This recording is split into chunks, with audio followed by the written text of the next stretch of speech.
శ్రీమాత్రే నమః. నమస్తే అండి, ఎలా ఉన్నారంతా? బాగున్నారా? నేను కూడా బాగున్నానండి. ఈరోజైతే మీకు కదంబం చెట్టు చూపిస్తున్నాను. మరి కదంబో ప్రియో కదంబో మహాలక్ష్మి నమో శృతే. మరి లలితా సహస్రనామంలో మరి ఈ కదంబం చెట్టు గురించి మనకి చెప్పటం జరుగుతుంది అనమాట. మరి అందులో ఈ మంత్రం ఉంటుంది. అయితే ఈ కదంబ వృక్షం మహాలక్ష్మి నివాసం అని మరి అందరికీ తెలుసు. కానీ ఈ పువ్వులు కూడా పూజించదగినవన్నమాట. ఎక్కడ పువ్వులు లభించినా మనం చక్కగా తెచ్చుకుని ఒక 2 పువ్వులైనా కూడా మహాలక్ష్మికి అలంకరించుకోవటం వల్ల చాలా మంచిది. ఈ చెట్టు చూసారా ఎంత పెద్దగా ఉందో, చాలా పెద్దదండి. చూసారా, ఇది చెట్టు నిండా పువ్వులు. మరి నిన్నటికి మొగ్గల్లాగా ఉన్నాయి, ఈరోజు మొత్తం విరబూసేసింది కదా. మరి రేపు నుంచి రాలిపోవడం మొదలు పెట్టేస్తుంది అనమాట. తర్వాత కాయలు రాలిపోతాయి. కానీ శ్రావణ మాసంలో తొలి మరి శుక్రవారం నాడికి వచ్చేవి, లేదు వరలక్ష్మి వ్రతం నాడికి వచ్చేవి.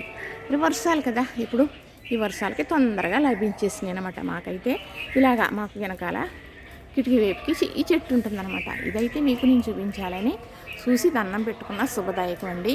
మరి చెట్టెడు పువ్వులు కోస్తే 2 లారీల పువ్వులు అవుతాయని కూడా అంటున్నానండి. చూసారు కదా చక్కగా. మరి ఇలాగా చూస్తుంటే చాలా ఆనందంగా ఉంది కదా. కానీ మంచి స్మెల్ వస్తుందండి. మరి సుగంధమైన పుష్పాలు ఏవైనా కూడా మహాలక్ష్మికి చాలా ఇష్టం. కానీ కదంబం పువ్వులు మరీ ఇష్టం. మరి నాకు తెలిసింది నేను చెప్పాను. ఎవరికైనా ఇంకా దీని గురించి ఎక్కువగా తెలిస్తే చూపించండి. మరి ఇలా వీడియో పెట్టండి, నలుగురికి తెలిసేటట్టు చక్కగా. మరి ఇలా నాకు తెలిసిన మట్టుకి నేను చెబుతున్నానండి. ఈ చెట్టు అయితే చాలా పెద్దది. కానీ చెట్టు పెట్టిన సంవత్సరమే పెద్దగా చెట్టు అయిపోయి మళ్ళీ సంవత్సరానికి పువ్వులు ఇచ్చేస్తుంది. కానీ ఇలా తరబడి చెట్టు కూడా సంవత్సరాల తరబడి చెట్టు అలానే ఉంటుందండి. ఈ కదంబ వృక్షానికి ఉన్న ప్రత్యేకత అది.